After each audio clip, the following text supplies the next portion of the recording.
the hell was Morgan trying to say? No, that's why we're doing it. It's because you can't pardon anybody who's not sentences. Yeah. You only pardon Fed. Man, your comments, sure.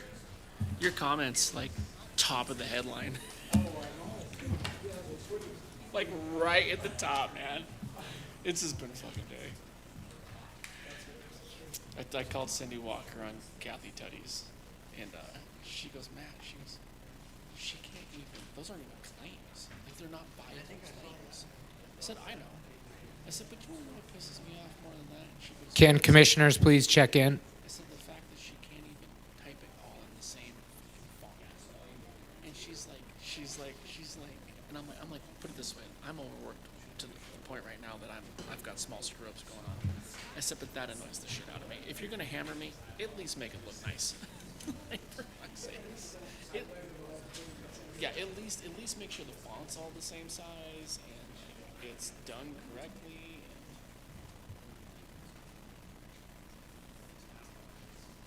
And I called Pam. I said, Pam, did we send that stuff to Kathy?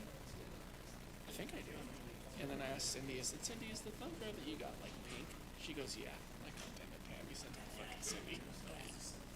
But it's okay, we'll send, it doesn't matter. Again, it's not a, no. Well, and even under our statute, with our FOIA stuff that we're doing, if we don't give it to them, the only remedy they have is their cost and attorney's fees. That's it. Okay, sure, it costs you $500 and $1,000 in attorney's fees. Your remedy's $1,500. That's it.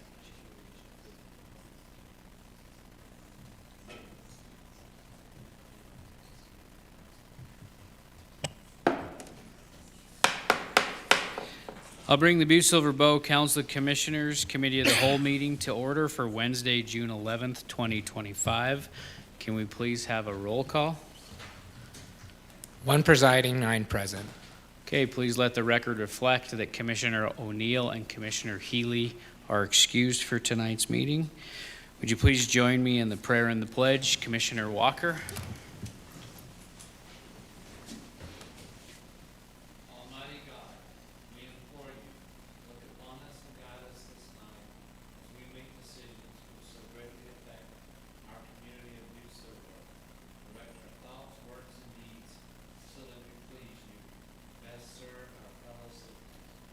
Amen.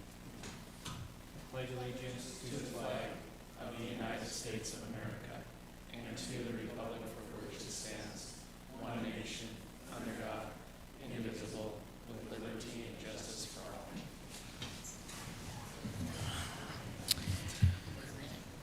Thank you. The next item on tonight's agenda is any public comment on any items that are on tonight's agenda. If there's any member of the public that would like to speak on any item that is on tonight's agenda, now would be your opportunity.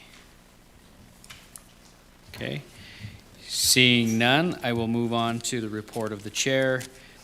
The only thing that I would have to report to the chair or report of the chair is just as we start having more and more committee meetings, summer's coming upon us. If the commissioners aren't able to attend the meetings, would you please just let the chairperson of those committees be aware that you're not going to be there? Either an email or actual phone call would be appreciative. It does help us make sure that we have a quorum for all the meetings as things start to come up.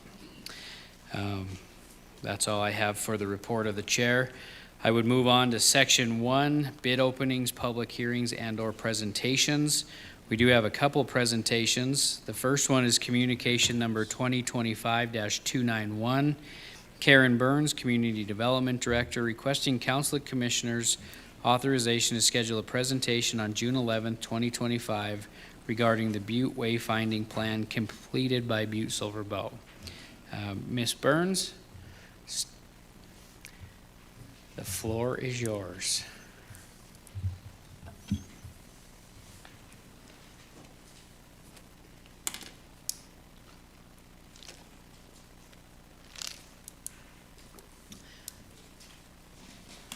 Commissioner Thank Boyle. you. Sorry. Excuse me, Ms. Right. Burns. Commissioner Boyle, can you move that monitor just a little bit? You guys are good? All right, thank you, Commissioner Boyle. Ms. Burns. Oh, thank you. Thank you, Chairman Morgan, members of council. I am Karen Burns, the Director of Community Development. I am finally giving you the overview of the wayfinding plan that we completed for our whole community. This wayfinding plan was part of the Uptown Master Planning efforts. It was identified as one of our top priorities to get done. And we did complete this earlier this year, and I am just getting around to giving you an update on that plan and what we found and what our next steps are. I think it's timely to give this to you tonight because we are moving forward with next steps very, very soon. Let's see if I can get it to go. All right. So as I just said, this plan was recommended as part of the Uptown Master Plan that was adopted by this body in 2022. Wayfinding, what does that mean? Wayfinding means better signs. They're a high priority to get people from one place to another around your community in a very consistent branded fashion. So they were identified as a high priority during the public input process of our Uptown Master Plan. Clear directions draw visitors off the interstate and into uptown businesses, trails, and events. They support tourism and encourages walking and biking throughout our community and any other alternatives to driving. So improving wayfinding is very essential to connecting the people with Butte's story and destinations. And as we were talking about priorities for the Uptown Master Plan, we started to look at the different kinds of signage that we have around our community. This might be kind of hard for you to see, but we're very inconsistent throughout our community. People have their own signage. Different entities, advertise themselves in different ways. And so to have a consistent message to your visitors and your residents about how they can get around is really important in people feeling comfortable in your community and welcome, and that it's friendly and easy to navigate. We went through an RFP process and we hired Destination by Design to help with this planning and design effort. They specialize in place-making and destination projects. We worked through this planning process with members of the Butte-Silver Economic Development Team, the Uptown Master Plan Association, the Chamber of Commerce, the Conventioners Visitors Bureau, and Butte Local Development Corporation. So it was definitely a group effort. We broke ourselves into two different groups.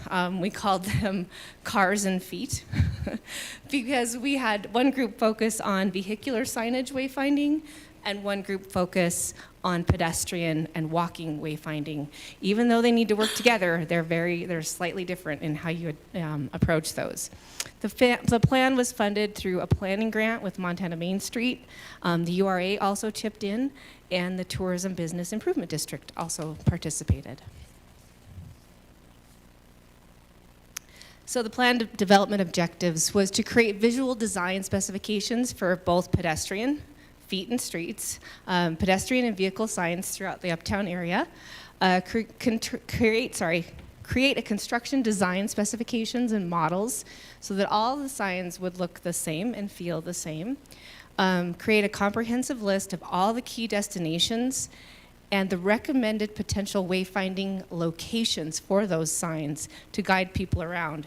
So this was a really comprehensive project. If you try to think about all the places we have, how we'd want to direct people there, and which direction they're heading when they might want to get there, so that we could understand how we lead people throughout our community. It took us a while, but we did get through it.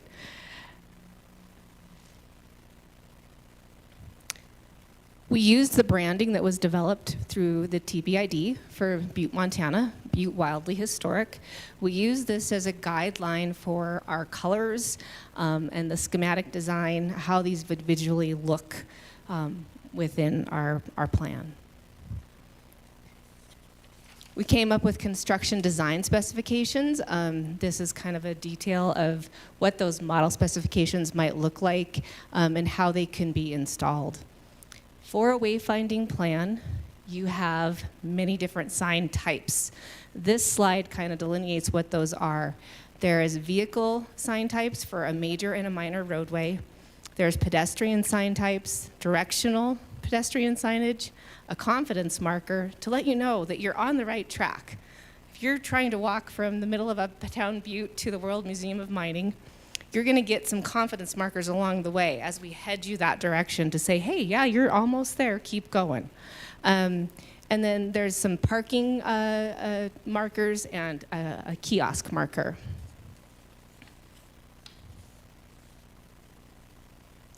Lots of different standing sign types. This is getting into quite a bit of detail, so I won't go through them all with you.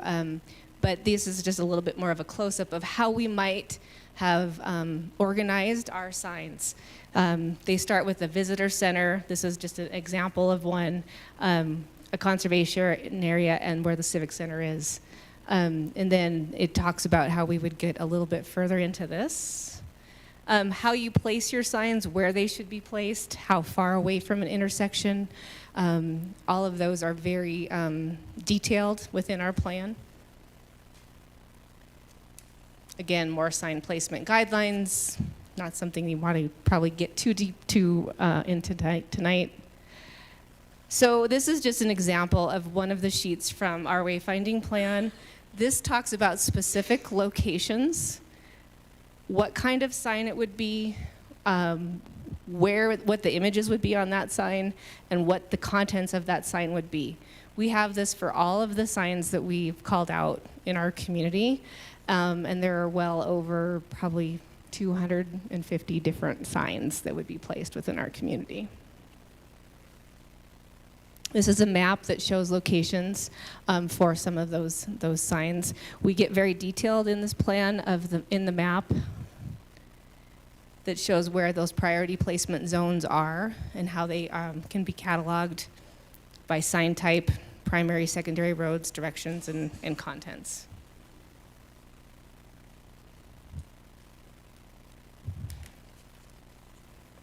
Sorry about that. This is just more of so that you can understand how we looked at the city, where we started to place those signage, and how they might look. And I can I have a copy of this plan. I will also be putting it up on the Butte-Silver website with a link, so you can go through this if you're interested in knowing a lot more detail. We got down to where they would actually be located in front of which buildings, where they might sit, and move those through. We designated where public parking might be. We also designated where trails might be that connect into Uptown. So you're probably wondering, what are you going to do now? You got all this data. You got all these signs designed. You know what's going on, all of them. Well, now the fun part starts, right? So cost estimation for the full project is extensive, right? So we know that phasing and implementation is key for us to start eating this elephant one bite at a time. And so we're working on some planning dollars, some additional planning dollars, so we can start planning to how to implement the plan. I know I used the word plan 3 times, Commissioner Fisher. But really, it makes some sense here. So what we're trying to do is we're going to look at what we identified as our priority routes within the plan already, take those priority routes and get cost proposals for implementation along those priority routes. Once we have those cost proposals, we can design and engineer a construction plan for those priority routes and understand how much it's going to cost us to get that installed. We have active grant applications in right now to try to get this done. So those requests for proposals that we'll start to put out would include the fabrication, mounting system, and installation details, and everything else we would need to get a construction project handled. Like I said, we are definitely pursuing different granting sources right now. We have it's called an Opportunities in Rural Economics grant in right now with the Department of Commerce. And we're working with the Uptown Master Plan Association and Headwaters RC&D partnered to put that grant in. It goes without saying that the URA will definitely be a partner in these projects that are in Uptown Butte.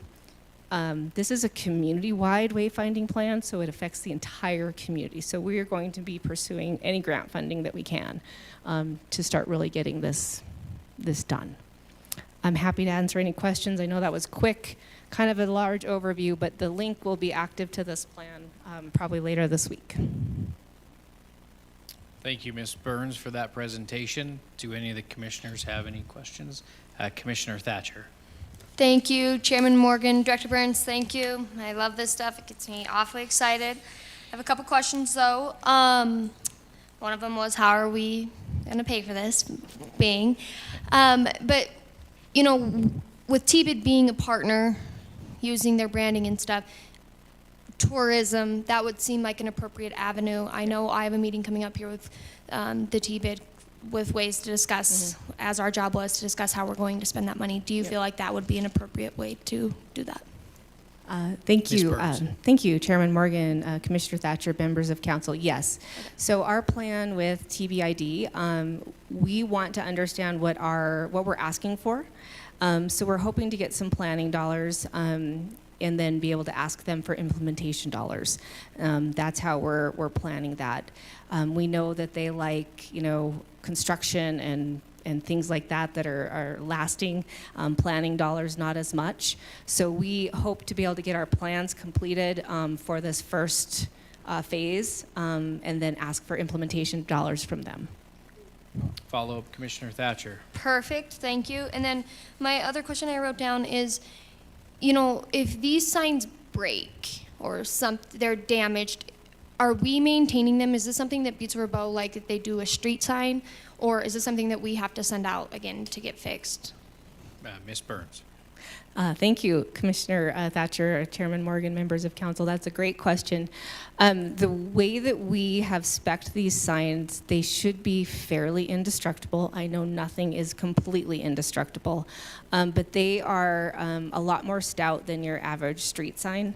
They're not as forgiving. That's why the placement of them is very important, especially on MDT routes and busy routes. Our vehicular signs are something that's not going to be hit by a car very easily, and things like that. So, to answer your question, I don't believe it would be something that we would put back to Butte-Silver Bow. It would be something that we would have to understand how, if it did happen, what we were going to do to maintain it. Commissioner Callahan. Thank you, Chairman Morgan. Ms. Burns, I think you kind of answered the question, but are we going to have standalone poles? Or are we going to mount them on utility poles? Thank Director you. Burns. Thank you, Chairman Morgan and Commissioner Callahan, members of council. These will be mounted on their own poles. They will not be placed on any other pole that belongs to anyone else. They'll be our own poles, and their placement would be strategic at where they're at. Okay, thank you. Okay. Any other questions for Director Burns? Commissioner O'Leary. Thank you, Director Burns, for being here. I appreciate this. This is a very nice plan, and I feel the same way as Commissioner Thatcher does. Trying to figure out how to pay for this is, I'm sure, quite the thing. A couple thoughts. You mentioned the URA would be participating. Is there been any discussion about using some of the funds from the downtown tax district for that portion of town? Director Burns. Yes, thank you. Chairman Morgan, Commissioner O'Leary, members of council. Yes, so the district that is on Harrison Avenue would definitely be able to participate with those signs that are in and along that district area. And so we definitely would be looking for, partnerships on any of the other signage that we can place. Okay. Follow-up, Commissioner O'Leary. Thank you, Chairman Morgan. The second question has to do with maybe a special improvement district. I don't know if that's been floated as a possibility. I know it is never great to raise taxes on folks, but I know we do that for street lights and other things, but I don't know if that's been a conversation or not. Director Burns. Thank you, Chairman Morgan, Commissioner O'Leary, members of council. So one thought on that is we are looking at doing a pedestrian lighting plan installation in Uptown Butte. And that would definitely be an SID or a special improvement lighting district. That's something that we would have to work through, which we're working through some mechanics of that right now. A special improvement district for signage is not something I've ever really delved into, but I also want to say the newly formed business improvement district will have funds eventually. and this would be something that they could also invest in and be a partner in, in that area, in that district. Commissioner Fisher. Thank you, Chairman Morgan. Thank you, Karen. Appreciate the presentation. Is there a possibility we could use our sign shop to make some of these signs in cost-saving effort? Director Burns. Thank you, Chairman Morgan, Commissioner Fisher, members of council. I am sure that our sign shop would possibly be able to make some of the pieces of these signs, but I don't know how cost-effective it might be because of the specialized nature of these signs and how they're made and what they're made of. They're not made of the same materials as our street signs, so it might be more of a leap to try to get them to be able to do it. But I think it's something we can ask about, talk about, and I am sure that once we have these signs installed and we understand how they're fabricated and what they look like, if there is something that needs to be replaced, maybe that's something that we could do if something was damaged. But from what I understand, they're really stout. So. Follow-up, Commissioner Fisher. Thank you, Chairman. Thank you. Appreciate that. I see Director Neary looking at me like we've got enough to do in the sign shop already. So I know they're quite busy. So. Ms. Burns, along those lines, if it is determined that we can't do them in-house, is there a way that we can at least go out to the community to see if there's a local business that would be able to do it even before they're fully constructed? If we have to change one little thing so that they are able to, can we explore that? Chairman Morgan, members of council, yes, I definitely think so. When we do our initial package for our first phase of this project, it will be put out as a request for proposals or a bid document depending on the size of the project. And so I think that it's something we would definitely hope that we could work with any local entities that could help partner in it. Great. Any other follow-up questions from the commissioners? All right, seeing none, thank you for the presentation.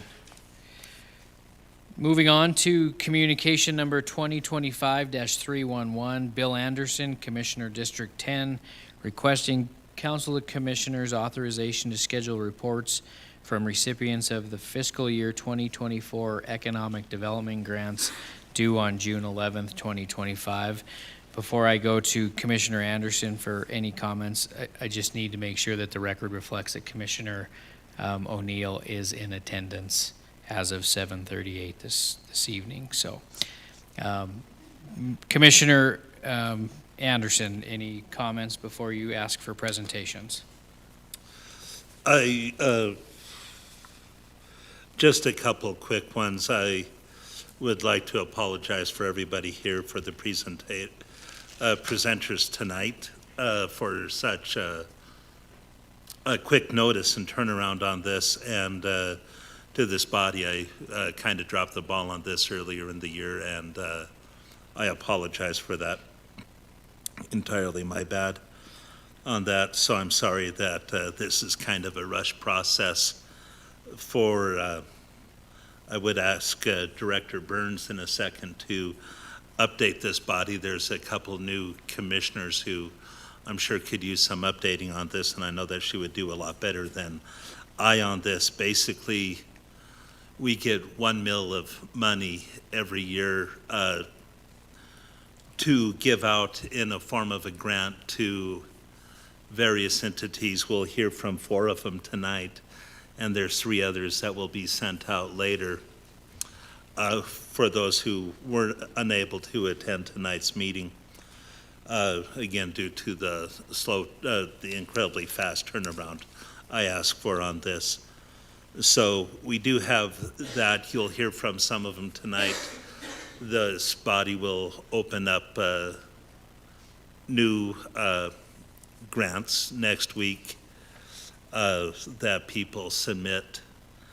You'll see here on the list tonight that it's Henri Roth, the Mother Lode Butte Center for Performing Arts, the Folk Festival, the World Museum of Mining, and various other groups in the past.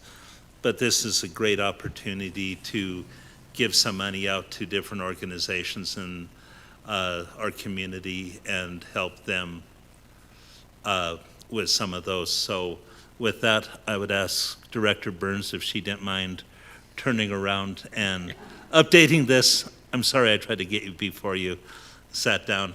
And just touch on anything that I did miss in that brief update before I call the presenters. Thank you so much, Director. Director Burns. Thank you, Chairman Morgan, Commissioner Anderson. I don't think you really missed anything. The RFP for this year's allocation has been published. It's in the Montana Standard and on the Butte-Silver website. There is a little bit of a greater amount of money available for this year's fund. There's about $100,000, just a little over $100,000 to be allocated in 2025 to the new applicants. And I know you're going to be hearing from the award winners from last year in just a few moments. Last year, you were awarded $65,000 to different entities. So I think it's a great opportunity. We do have a quick turnaround on these ones this year, but it's definitely meeting the guidelines, and I think it's a great opportunity for people to apply for some funding for some great projects. Did you have any specific questions about process or? Commissioners, do you have any questions? I guess not. You're off the hook. Okay. Thank you. Commissioner Anderson, just looking through this, it looks like we have 4 people that are going to give a quick presentation. I'll just call them right off of the list if you're okay with that. Please. Okay. With that being said, I will apologize for the first name pronunciation because I always mess that one up for as long as I've been here. So I have Jeanette Koff from the World Museum of Mining. Please correct me if I said that incorrect. All right. I believe that microphone is on, so you should be able to just, nope, you got to push the button on the bottom of it. It's not on. There you go. Thank you. All right, thank you. Chairman Morgan, you got it right. Thank Yes. you. I want to thank you guys for the opportunity last year for the economic development. The funds that we received were for moving the Durant in the process of doing our Mining Heritage Center. We did run into some issues in this process. The Durant has not yet moved, partially because it did take quite a while for us to get our building permit. That was required because there was a little bit of misunderstanding between us and the zoning department. But once we did get that building permit in, we did get the footings in for the foundation. And then unfortunately, my maintenance person who's in charge of the project and does all the hard work has had 3 surgeries, one of which was bicep surgery at the beginning of this year. So that slowed things down as well. So we are, and then we're also working with Taminetti, which sometimes can be difficult to get a hold of. And so we do have a call out. It is scheduled. We are hoping to have the Durant moved here in mid-July. We're hoping to pour the final step of the foundation in about 2 weeks here, now that we have some help, and then get that Durant moved. There's also some issues that when we move the Durant railway station, we need to replace some of the fencing there as well. So we needed to source some of that and do that, and that's now sourced. Also, in the meantime, we started another huge capital project that took some of our time and attention away from the Durant, unfortunately, with orphan girl rehabilitation for some safety issues. So we're still in the process of using that money, although we have used quite a bit of it, and we're still working on it. So with that, if you have any questions, I'm happy to answer them. And again, thank you for the opportunity and thank you for the funding. Great. Thank you. Do any of the commissioners have any questions? All right. Seeing none. Thank you so much. Next one, we have Jocelyn Dodge, Motherlode, Butte Center for Performing Arts. Welcome back, Jocelyn. Thank you very much, Chairman Morgan, Council Commissioners. I too thank you for your continued support of the Motherlode Theater and the Butte Center for Performing Arts. We've been working hard over the last several years with a lot of the help from this grant, and know that we will continue to be coming to you. But what we asked for last year was to be able to replace wooden risers that we use on the stage for a lot of our performers. So if we have a band that has a drum set or whatever, or chorale, we use use those risers to be able to elevate those folks. And the risers that we had were old wooden ones that not only were heavy to move, but they also became a safety issue. So with your grant and the additional monies that we were able to raise from additional fundraising, we're able to replace those risers. We now have portable risers, skirts, railings, and stairs. And if you want to see how they all work, next weekend we are hosting the Miss Montana pageant, which will be a first time, hopefully for the near future, coming to the theater, and you'll be able to see how those risers look and work on the stage. It's a very short, easy project, and we appreciate you very much. Great, thank you. Is there any questions from the commissioners? All right, Great. seeing none, thank you. Thank you. Next one is Mr. Brendan McDonough, Montana Gaelic Festival. Mr. McDonough. Thank you, Chairman Morgan, Commissioners, Chief Executive Gallagher. We used our allocation this last year for lodging, as was stated. We house our performers at the Finland Hotel, and our allocation here covered about half the bill. I'd like to say that we had a really successful event last year, but we had an incredible washout that probably rivaled that 100-year flood that you talk about in zoning meetings. It was amazing how much water came down in 2 days. So we survived. We spent a great deal of money in the community still, even though we didn't have a very successful 2-day outdoor event. It unfortunately was our 20th anniversary, so our committee's still at it. We're back in the swing of things, planning hard for August. It was a little exhausting last year, and there were some deflated people on our committee, but we're back at it. We're very thankful to Butte-Silver, the Parks Department, the Chief Executive, the Council for all of your help and support. These are big events for the community, and it takes a real team effort. On a kind of a side note, you know, the momentum with the connection between Butte and Ireland just keeps growing.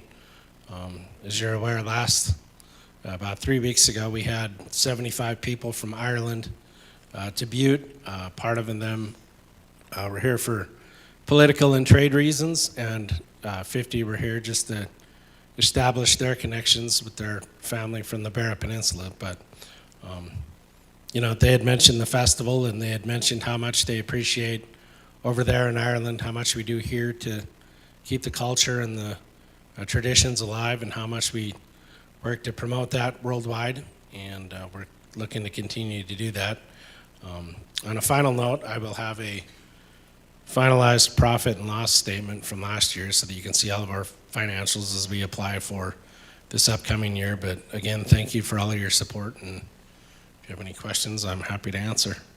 Sounds great, Mr. McDonough. Any commissioners have any questions? Commissioner Anderson. Just a quick comment. Thank you, Mr. McDonough, for bringing this to my mind. You're one of the main reasons I remembered. My remember isn't as good as it used to be. So thank you for that, and don't tell anybody in the Ruby this, but I'll be praying for a lot less rain in August this year, and hope you guys have a very successful, and I look forward to seeing your presentation next week. Thank you. Thank you. Any other questions? All right. Thanks, Brendan. And the last one, Mr. George Everett with the Folk Festival. The best one for last, right? The last but least. The last but least. Is this on? It Yes. is, yep. Thank Welcome. you, Chairman Morgan. My name is George Everett. I'm with Main Street Uptown Butte, which is the nonprofit entity which operates the Montana Folk Festival. We have operated it since 2008, when it was the national. In 2010, it transitioned to the Montana Folk Festival, and has been that going since that time, except for 2 years when we had some sort of interruption. Last year, we applied for funds to help us with security on the site, which we thought was appropriate use of tax money to protect the citizens who come watching things going on around the country.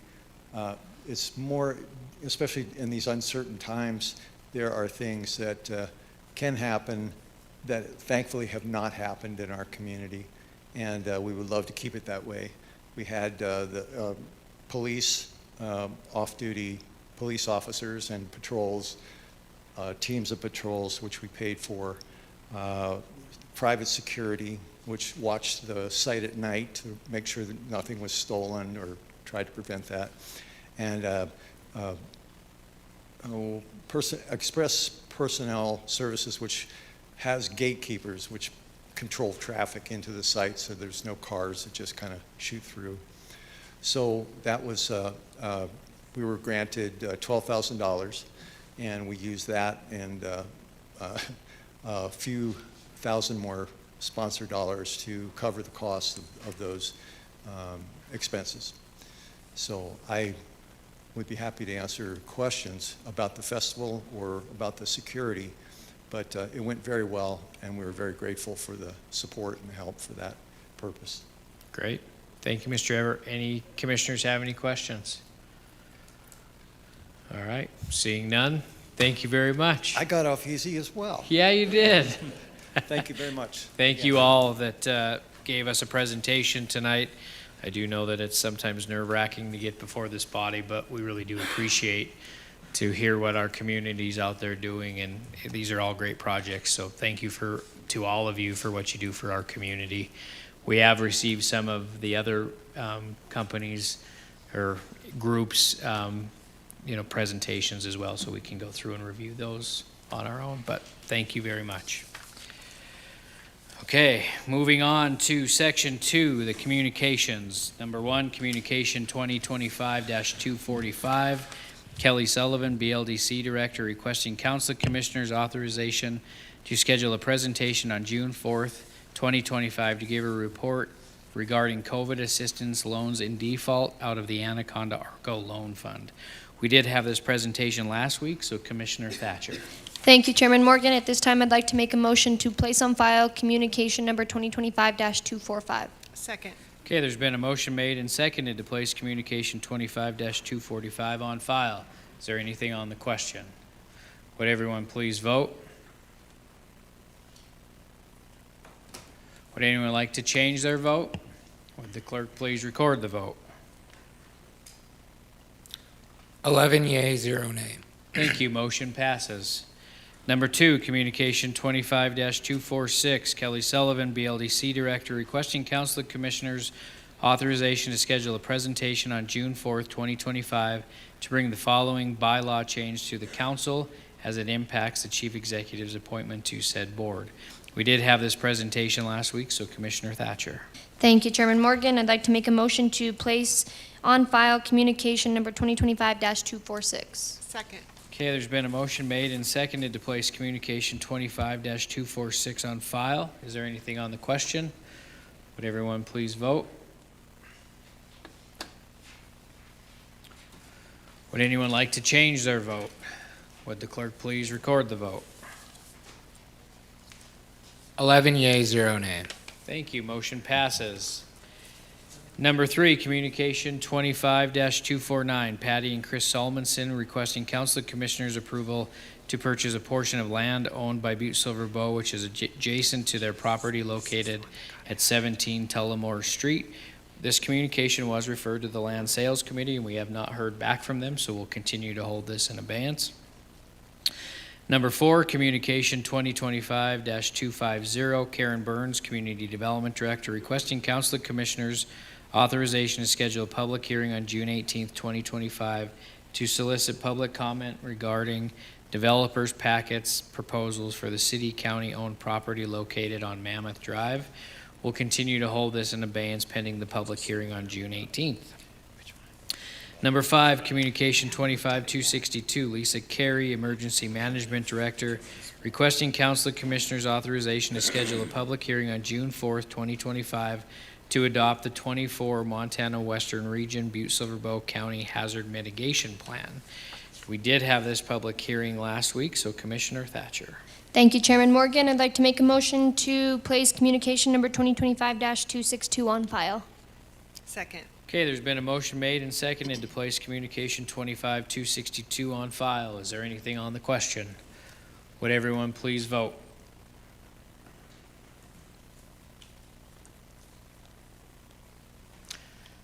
Is there anyone like to change their vote? Would the clerk please record the vote? 11 yeas, 0 nay. Thank you, motion passes.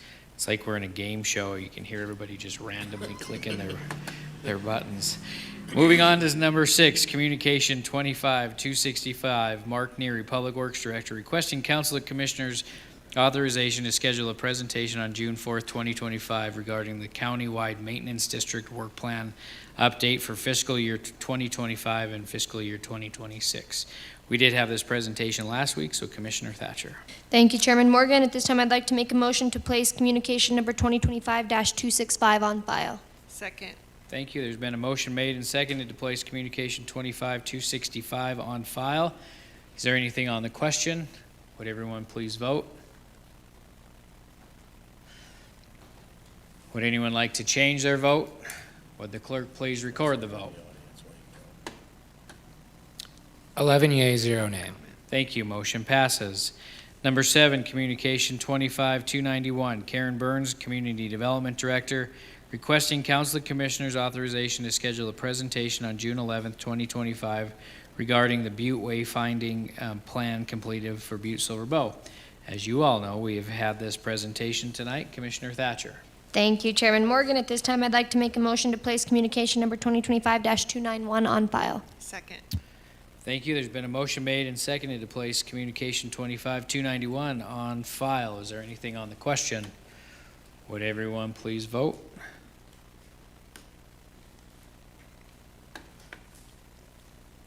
Would anyone like to change their vote? Would the clerk please record the vote? 11 yeas, 0 nay. Thank you. Motion passes. Number 8, communication 25-296, Bill Melvin, Civic Center Manager, requesting Council of Commissioners to schedule a bid opening on June 18th, 2025 for the new portable basketball court for the Butte Civic Center. We'll continue to hold this in abeyance pending the June 18th bid opening.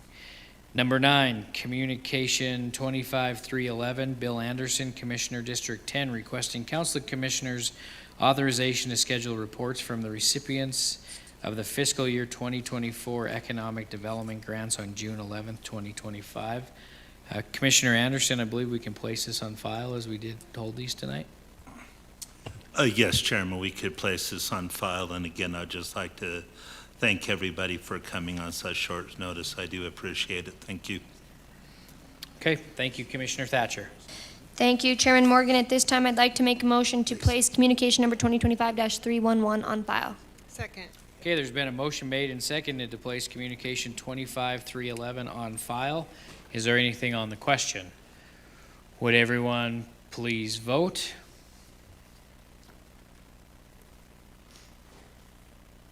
Would anyone like to change their vote? Would the clerk please record the vote? 11 yeas, 0 nay. Thank you, Commissioner. Motion passes. Number 10, communication 2025-312, Bill Anderson, Commissioner District 10, requesting Council of Commissioners to have an RFP to be sent out for the fiscal year 2024 Economic Development Mill Levy Grant and to be opened on the June 18th, 2025 and reviewed by the Economic Development Committee. Commissioner Anderson, this has been posted. Commissioner Anderson on the question. Yes, on the question, this has been posted and on the agenda, but when I looked at the agenda, this communication is incorrectly labeled. When you click on the hyperlink for it, it will send you to communication 25-311, what we just acted on. That is under 311 and 312. I believe this was probably a mistake due to my hurry and rush in getting everything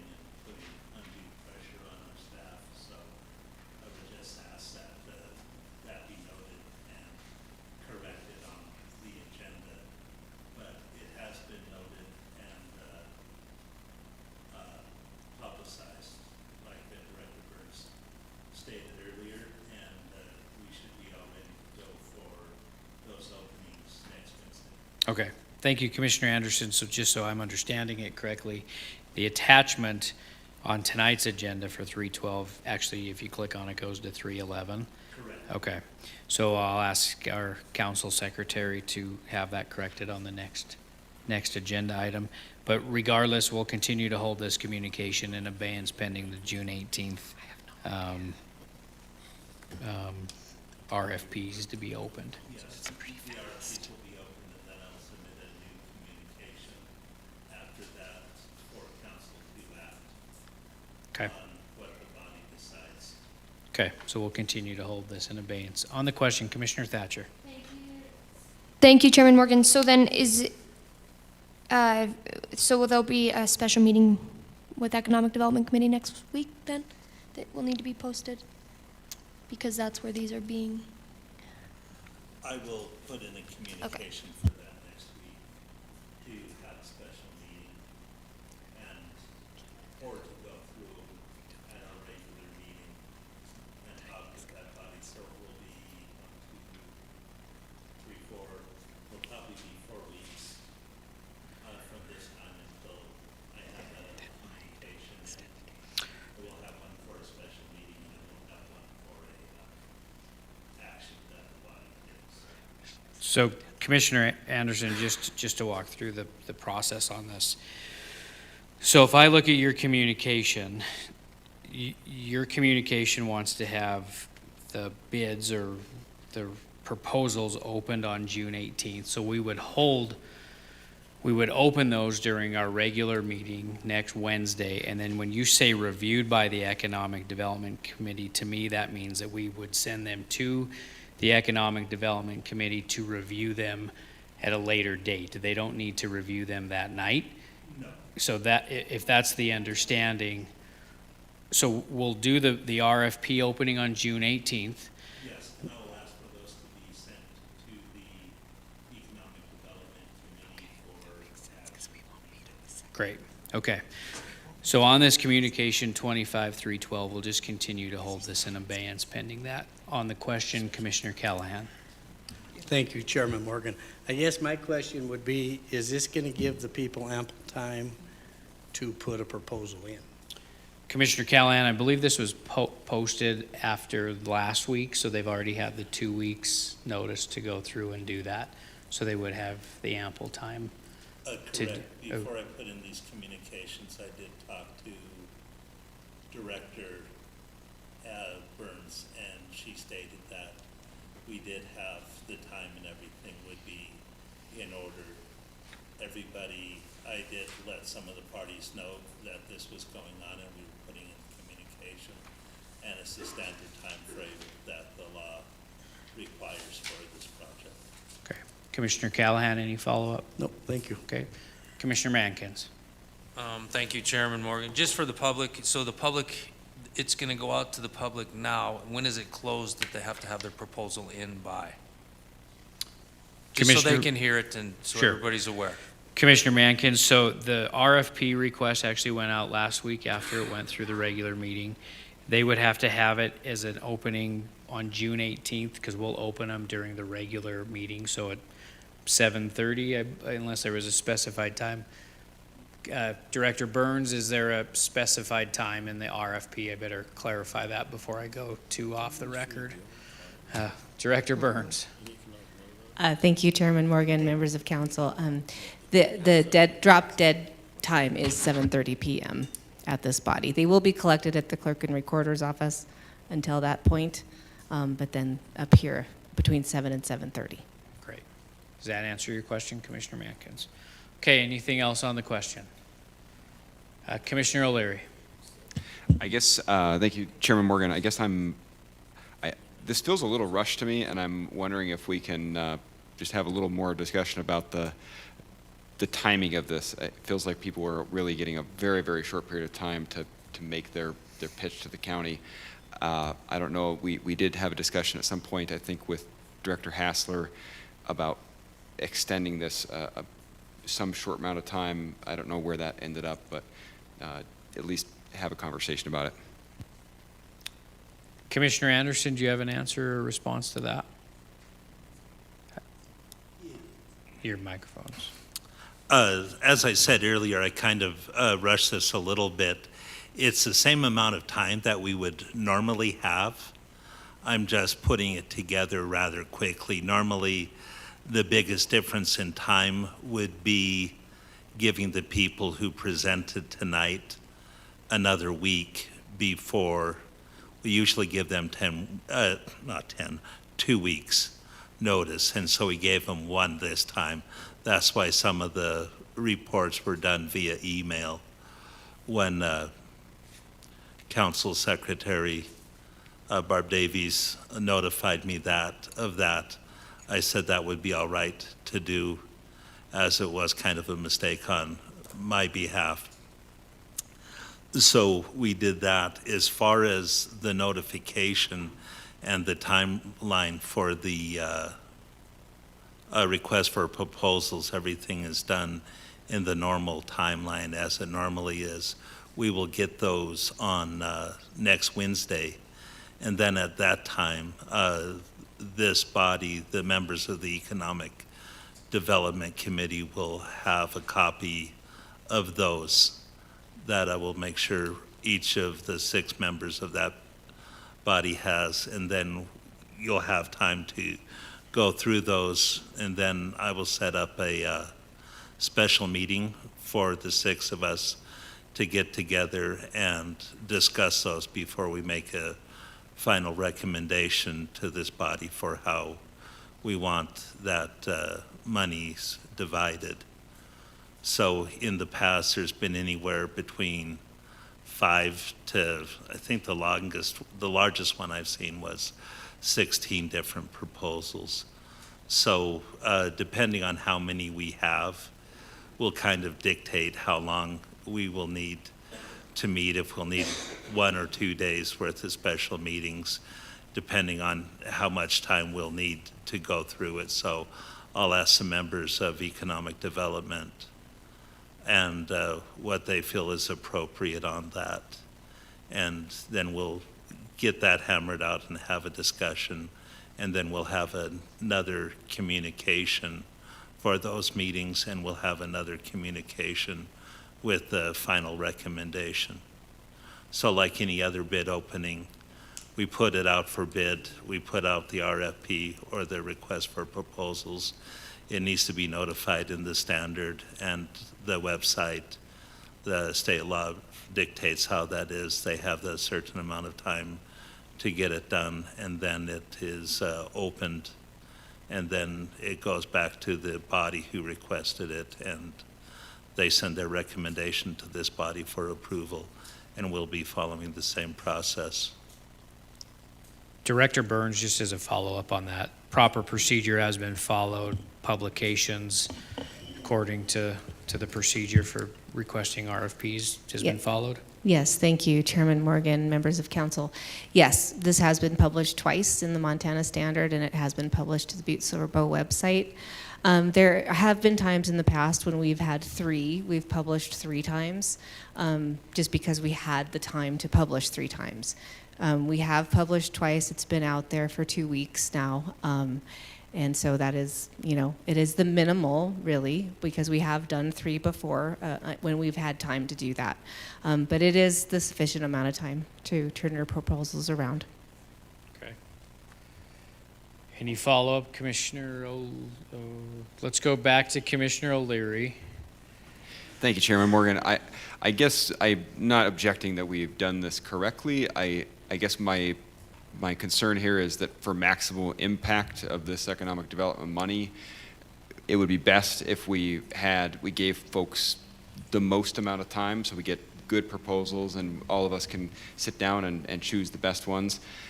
I guess, if we are going to stick to this timeline, maybe we can blast this on the county social media pages or something just to make sure that everybody's aware. But I don't know. I guess it just feels pretty rushed to me. Thank you, Commissioner Shea. Thank you, Mr. Chairman.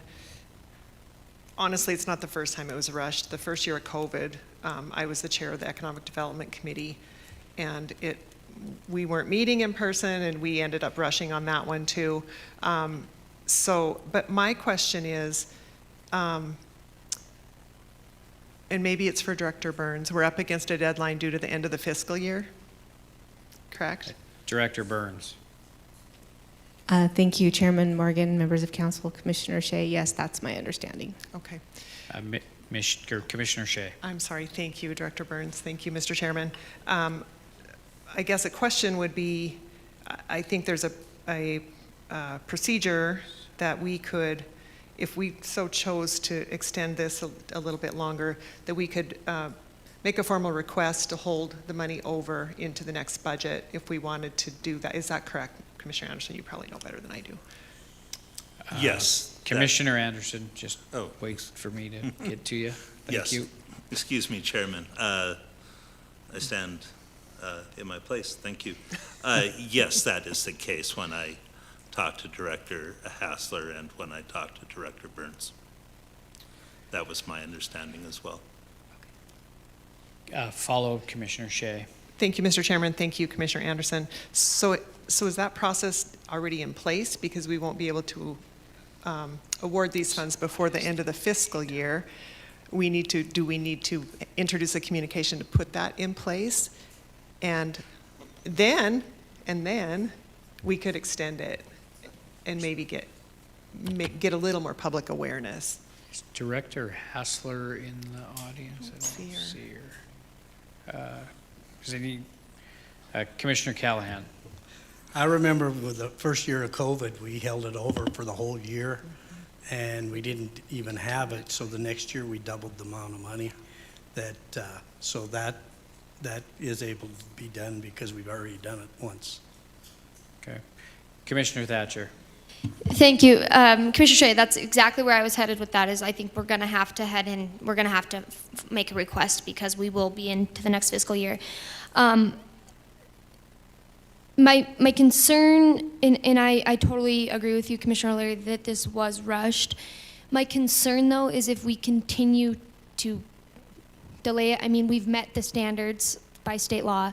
If we delay it, then say the folk festival misses out on the large amount of funding that we give them each year, because, and I know it's not realistic, but that's honor y'all, like those are big groups and things that come to us each year asking for this money that we support.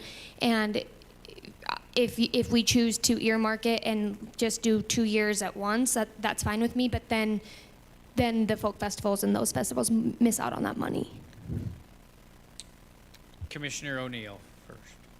Thank you, Chairman Morgan. I'm just piggybacking on all this a little bit. That was kind of one of in the conversations is the main concern of, I believe fiscal year ends the 1st of July. Is that June 30th? Day off. However, my point being that if we do, yeah, I'll come back to you. Thank you. Thank you, Commissioner O'Neill. I guess I want to just clarify a couple of things with the council.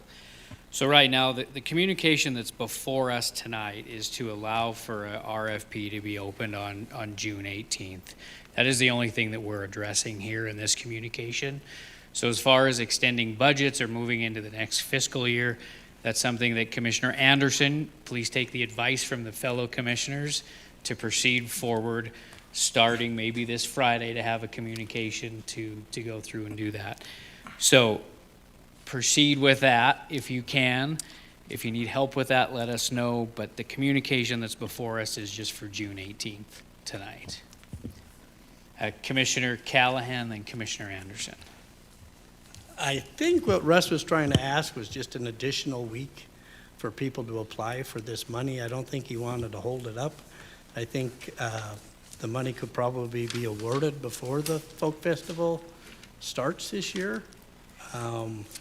Is that correct, Mr. Russ? Commissioner O'Leary. I wasn't asking for any specific amount of time, but just a little more time. This felt like, I know this was on last week's agenda, but if you're not paying attention, you're probably gonna miss this. And I know there's a lot of folks out in our community that might benefit from this money. So it just always irks me when we rush things and we don't get them done in a time frame that is, that makes sense for the public, not just for us. Thank you, Commissioner O'Leary.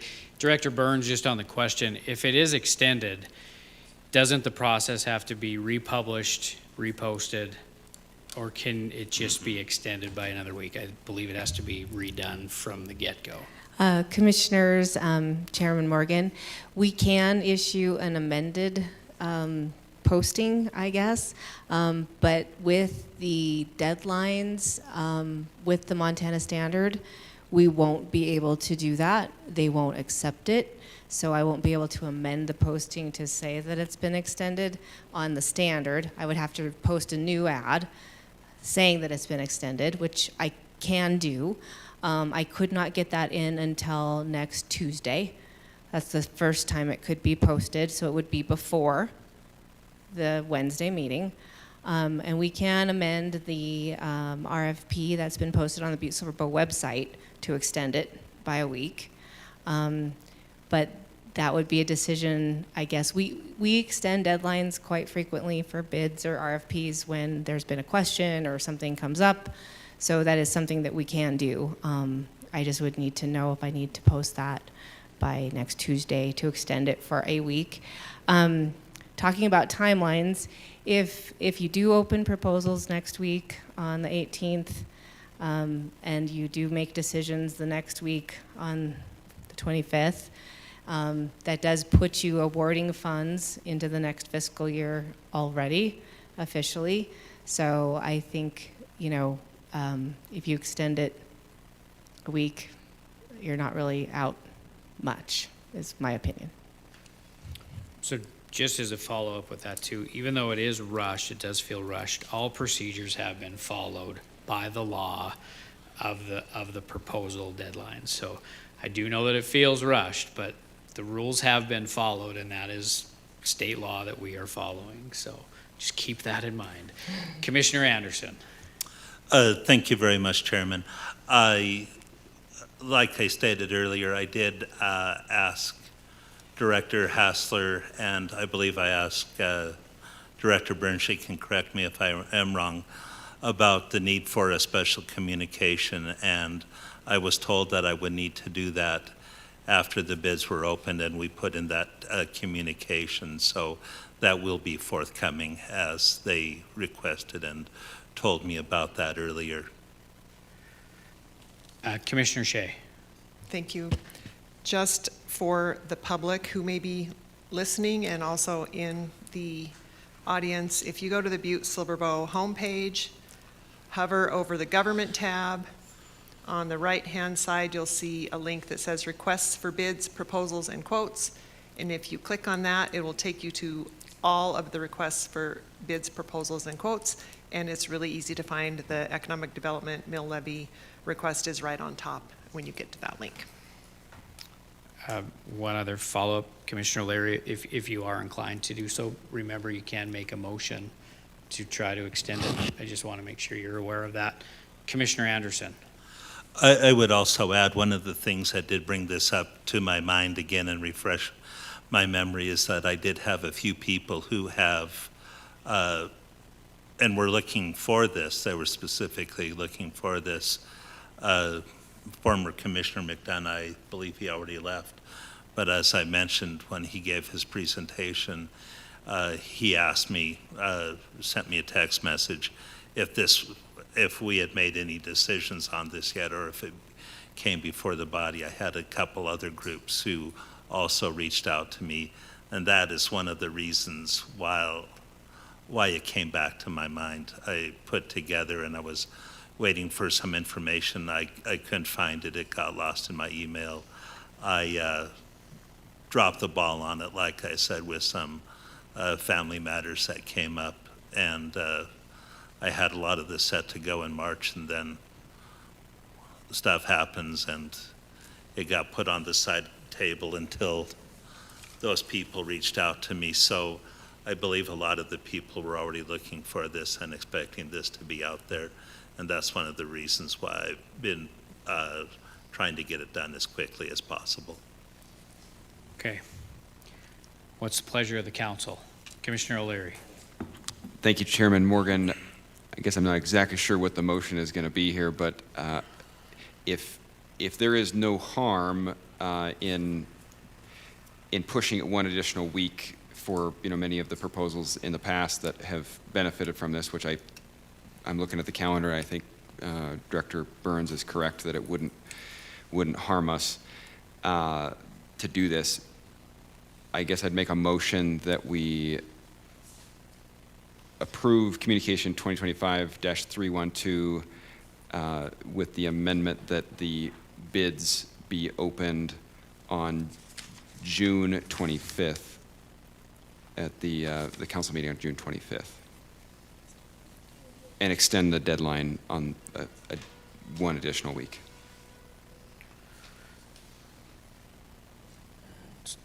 Dies lack of second. You second it? Okay. Thinking through that, so you, just to make sure I have the motion clarified, you're basically making a motion to amend Communication 25-312 to ask that the RFP be extended to be held on June 25th instead of June 18th. Is that correct? Is that the correct second that you understand that as well? On the question, Commissioner Shea. I believe so.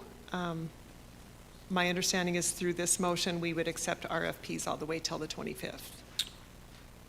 Commissioner Shea, so yeah, you're amending Communication 312 from the 18th to be opened on the 25th, so that would ask Director Burns to go through and re-advertise for an additional week and basically put out an amendment to be opened on the 25th instead of the 18th.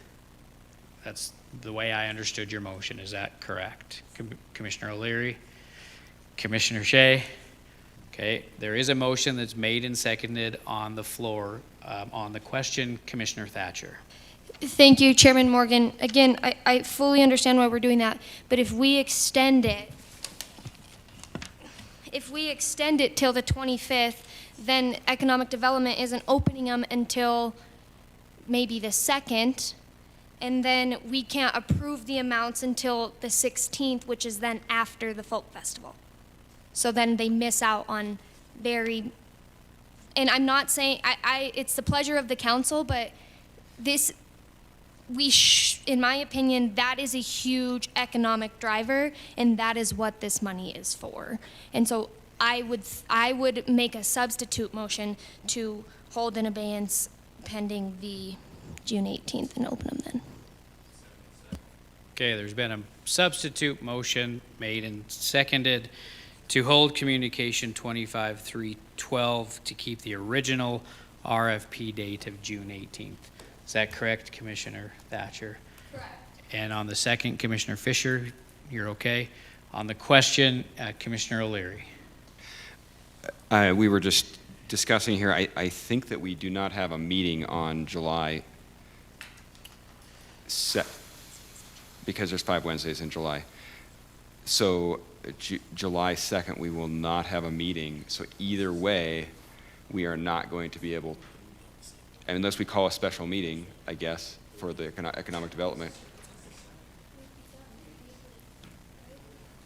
Sorry. I'm sorry, I don't have the council calendar memorized. Okay, let's just keep it together. So we do have a meeting on July 2nd. Usually we end up taking that 5th Wednesday off, which would be the 30th of July, not the 2nd for that. So on the question, Commissioner Shea? That was my question. That was it. Okay. So we do have a substitute motion on the floor to hold Communication 25-312 in Committee of the Whole and keep the original bid opening date of June 18th. Is there anything on the question? On the question, Commissioner O'Neill. Thank you, Chairman Morgan. With that being said, as we go through, we can rally the marketing team to get this out to the public. If you know anybody volunteer-wise that needs this economic development money, call them, text them, get a hold of them. The money's here. You do have a week.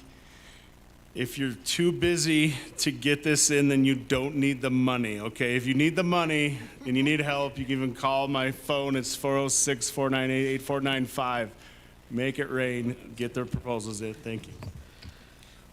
All right, thank you, Commissioner O'Neill. We do have a motion on the floor. Is there anything on the question?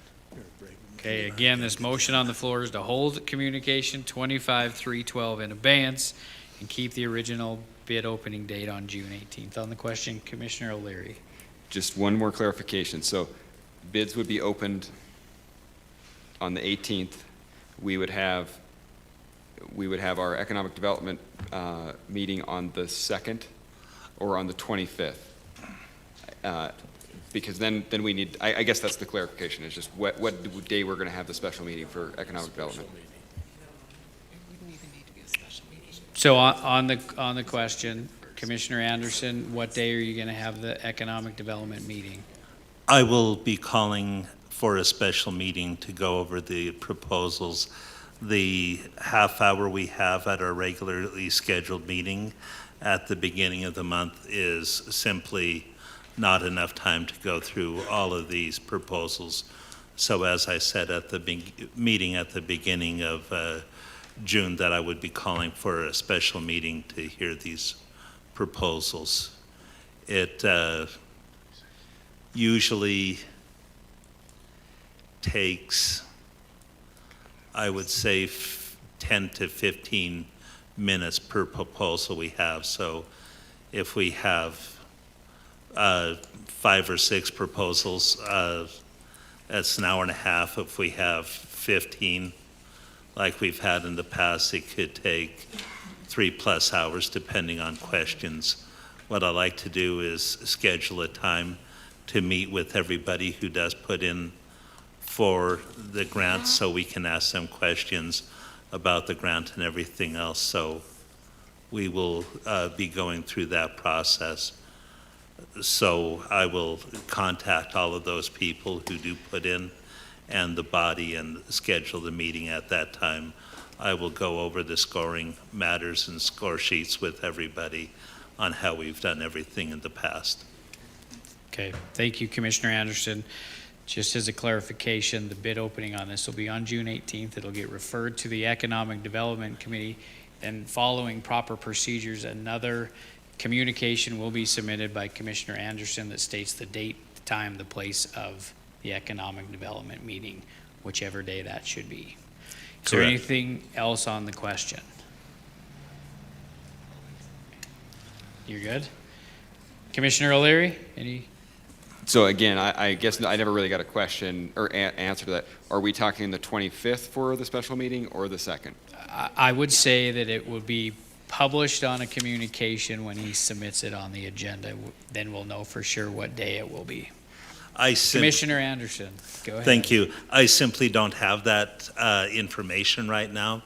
As I said, it depends on too many factors. In the past, it's always usually been on a Monday or a Thursday. I would rather do it on a Monday and Tuesday to give ample time, and then I would have time to make sure it's on that agenda for I would like to have it sometime between the 18th and the 2nd, so it can be on the agenda for the 1st of July meeting. Well, the 2nd of July, the first meeting in July. Okay. Follow-up, Commissioner O'Leary? So again, I guess I don't see why, if we're going to have a special meeting that is not on the first Wednesday, the 2nd, if we're going to have a special meeting that is not that day, holding it until the 25th wouldn't matter. We could have a special meeting the following Monday, could we not? I guess on the question on that, yes, we could. It will just depend on the chair of the Economic Development Committee to decide when that day will be. Okay, there is a motion on the floor to hold this in abeyance. On the question, Commissioner O'Neill. Thank you, Chairman Morgan. So if we have the proposals come in by the 18th, that'd be due then we'd give us the time to go over the proposals in a special meeting that could lead us to, say we had one on the 24th. That way they'd be decided, they'd be in by that Friday, and then we could approve it by the 2nd of July. Therefore, then the monies could be funded and ample time for the festivities following. Thank you. Okay. On the question, Commissioner Shea. I'd like to make a motion to call for the vote. Is there a second? There's been a motion made and seconded to call for the vote, so this is the motion that we will be voting on. So the motion that you'll vote on right now is to call for the question to vote. So is there anything on the question? Would everyone please vote?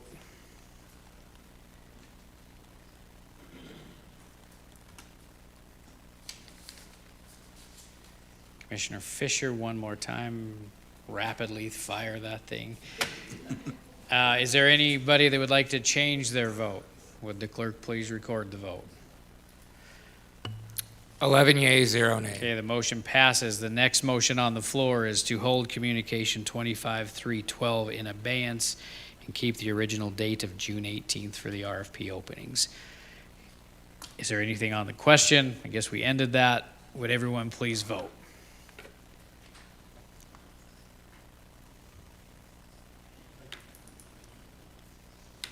Commissioner Anderson. Okay, would anyone like to change their vote? Would the clerk please record the vote? Okay. 9 yea, 2 nay. Motion passes. Thank you. Next item on tonight's agenda is public comment on any public matter not on, okay, guys, let's get to a point of order. Next item on tonight's agenda is public comment on any public matter not on tonight's agenda. If there's a member of the public that would like to speak on anything that is not on tonight's agenda, now would be your opportunity to do so. Please come up to the podium and state your name and address for the record. I will ask to have you push the button on the bottom of that microphone. Okay, the microphone is on. Welcome. Thank you. My name is Heidi Doxey. My address is 1095 Waterline in Butte. Good evening, Chairman and Commissioners. Thank you for the opportunity to speak here tonight. I'm a resident of Butte-Silver, and I'm also the president-elect of the Butte Pride Foundation, a nonprofit organized to exclusively empower lesbian, gay, bisexual, transgender, queer, two-spirit, and allied folks. We encourage charitable participation from local businesses, promote collaboration within the community, and boost educational efforts for Butte-Silver. The Butte Pride Foundation respectfully asks the City-County of Butte-Silver to adopt the Pride flag and variations as an official flag. The Pride flag is a symbol of inclusion, support, and love. This is not a newfangled flag. The original Pride flag was created in 1978. It is a historic flag, 47 years old, and we fly it to show that all are welcome regardless of their gender, sexuality, and identity. Butte-Silver has a long history of diversity in many forms, and historically has been a welcoming place for people from all backgrounds, a place of new beginnings, a place of diverse cultures and perspectives. We as a community are committed to celebrating the various backgrounds that enrich our city, county, and make this a unique and welcoming place to call home. The appreciation of diversity is one of Butte-Silver's greatest strengths, and this is a community characterized by inclusion and resilience. The Pride flag symbolizes the same values that have already been adopted in the Butte-Silver DEI statement: diversity, community, inclusion, resilience, and pride in this community. I sincerely hope for your consideration and adoption of the Pride flag and its variations as official flags to fly proudly over Butte-Silver. Thank you. Thank you for the comments. Is there any other member of the public that would like to talk about any matter that's not on tonight's agenda? Welcome. Please state your name and address for the record. There you go. The mic is on. Hello, my name is Paisley Wanamaker. I live up in Walkerville. I am not going to be nearly as well eloquent as that lovely person was, but I recently heard that Missoula has taken on the pride flag as one of their official flags, and I propose that it might be more efficient and or more streamlined to take on Missoula's flag, as it's already been approved as one of Butte's flags. That way we can fly it through June and represent the lovely communities we have here. As that lovely person quite justly said, we have a very diverse community here in its many, many forms. And I would love to celebrate that, and I think what Missoula has done, Butte can take on and make that a more easier process. Thank you. Great. Thank you for the comments. Is there any other member of the public that would like to speak on any item not on tonight's agenda? Welcome. Please state your name and address for the record. Good evening, members of council. My name is Haley Nielsen, and I live on Excelsior. I live in the Commission District number 10. Hello, Anderson. I am here tonight to communicate my support for the adoption of the pride flag as an official flag of Butte-Silver. I am now going to read the poem, I Worried by Mary Oliver. I worried a lot. Will the garden grow? Will the rivers flow in the right direction? Will the earth turn as it was taught? And if not, how shall I correct it? Was I right? Was I wrong? Will I be forgiven? Can I do better? Will I ever be able to sing? Even the sparrows can do it, and I am, well, hopeless. Is it my eyesight fading, or am I just imagining it? Am I going to get rheumatism, lockjaw, dementia? Finally, I saw that worrying had come to nothing, and I gave it up, and took my old body and went out into the morning and sang. What I am saying here is to let us sing, and while you're at it, sing with us. Adopting the pride flag as a flag of Butte-Silver provides the perfect opportunity to embrace visibility and encourage authenticity among the Butte-Silver community. After all, community means everyone. Thank you. Thank you for the comments. Is there any other member of the public that would like to speak on any item not on tonight's agenda? Welcome. Please state your name and address for the record. Thank you, Chairman. Thank you, Commissioners. My name is Connie Thompson. I live at 53 Kenyon Street. I am a graduate of Montana Tech, and I have lived in Butte for 12 years. I hope to live in Butte for the rest of my life. My great aunt just turned 105, so I plan to be here for quite a long time. I am also a member of the LGBTQIA community. I have always felt welcome here, and I want everyone to always feel welcome here. One of the reasons I have always felt welcome here is because Butte-Silver embraces diversity, embraces inclusion, and every time I have seen the pride flag fly in this town, I have known that I am welcome, my spouse is welcome. So I would also propose that Butte-Silver would adopt the pride flag as an official city flag so that it can fly in the month of June so that everyone feels welcome here forever. Thank you for your time. Thank you for the comments. Is there any other member of the public that would like to speak on any item not on tonight's agenda? Welcome, and please state your name and address for the record. Thank you, Chairman Morgan and Commissioners. My name is Jenny Ellis. I am a member of District 9, and I am here tonight solely speaking as a member of the community.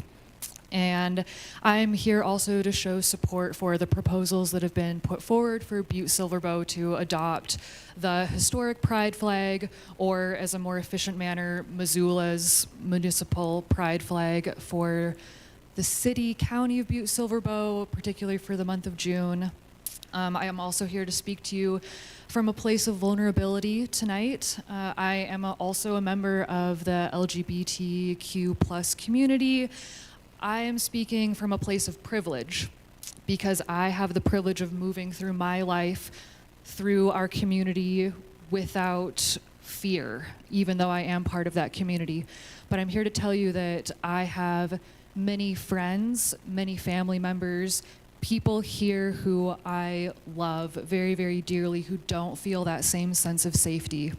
And like some of the people who spoke before me, flying the pride flag tells myself, who does have the privilege of feeling safe, but more importantly, members of my community who don't have that same privilege, that they can be safe here. Butte is a place that welcomes them, and so I would like to show support for this proposal also. Thank you so much. Great. Thank you for the comments. Welcome. Please state your name and address for the record. Hi, my name is Han Pate. I live at 1405 West Granite Street here in Butte. But good evening, members of the commission. My name is Han. I might be a new face to pretty much all of you, but I am a community organizer for Catalyst Montana in the Butte-Silver Bow area, and I moved here last fall to study data science at Montana Tech. Catalyst Montana is a nonprofit that resulted from a merger between Montana Human Rights Network and Montana Women Vote. We work alongside low to no income Montanans as policy advocates, informed voters, and as community leaders. We also advocate for policies and issue areas that help to no to low income Montanans, like healthcare, economic justice, housing justice, queer and trans rights, and more. We support displaying Missoula's pride flag for the month of June as proposed earlier, or for making the pride flag an official flag of Butte-Silver Bow. I think there's been plenty of wonderful testimony at this point in support of this decision, so I'll spare you any repeated information.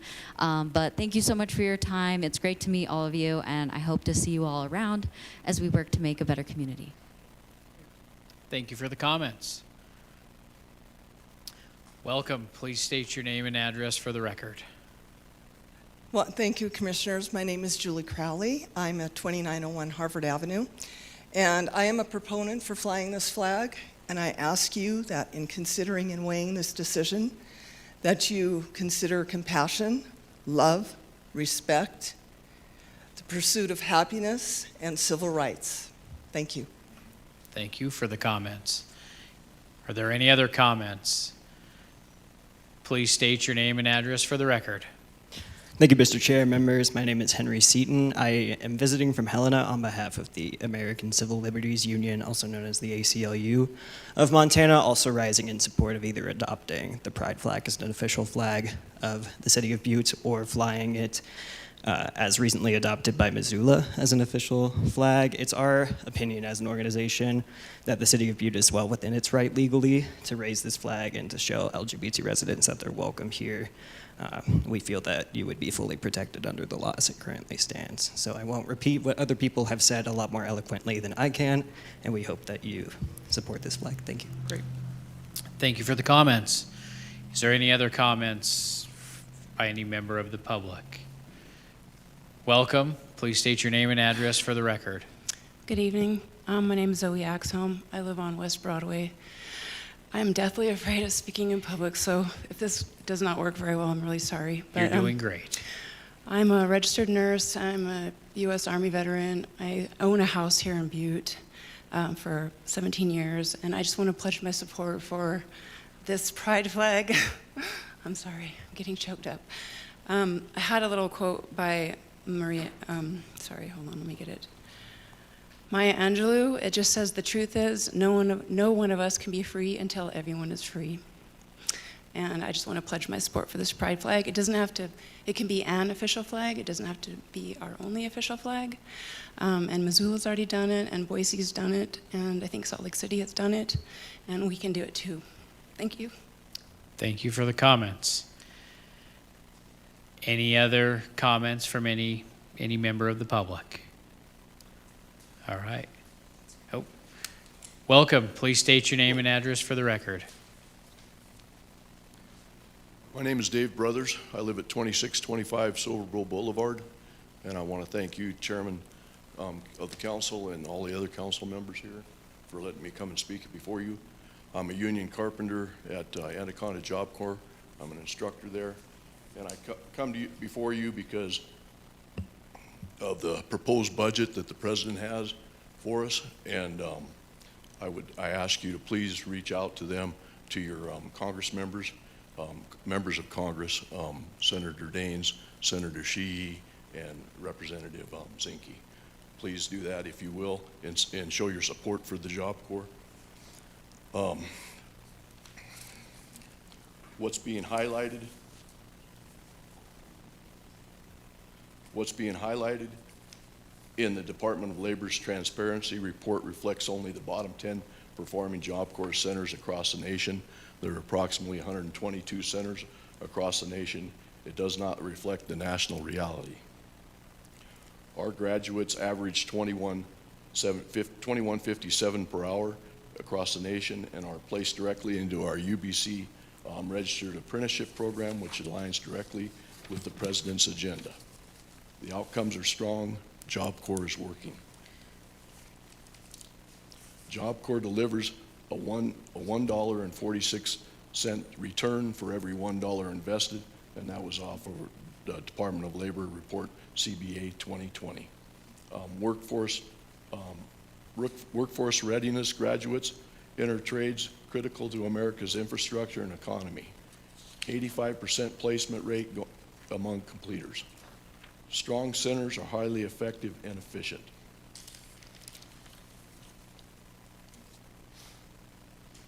The funding cuts to Job Corps program and to highlight the vital impact this program has on the lives of young Americans and the local communities it serves.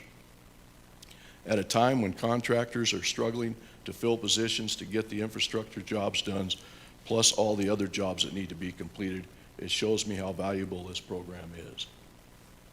Graduates fill these positions. A strong domestic workforce is vital to U.S. stability and defense readiness.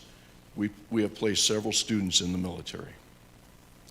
This program was established to address workforce development, and after more than 50 years, it is still doing that to this day. From 4/1/24 to 3/3/25, the Union Carpentry Program at Anaconda Job Corps had a 100% initial placement rate, JTM placement rate at 100%, and CTT quality placement rate of 100%. This program is working.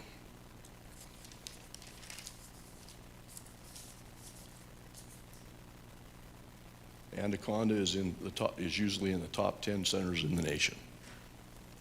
And I want to thank you for your time, Mr. Chairman, and the rest of the council members. Thank you for your comments. You bet. And I have a question for you.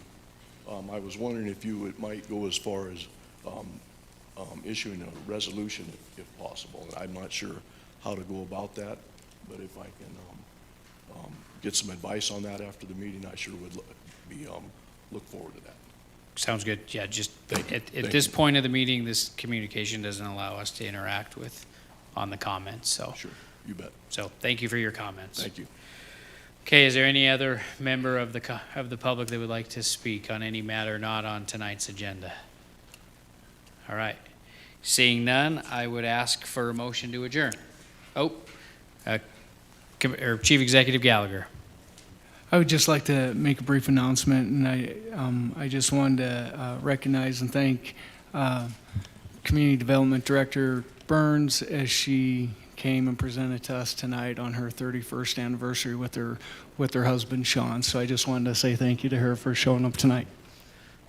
Okay. Thank you. All right, a motion to adjourn. Motion to adjourn.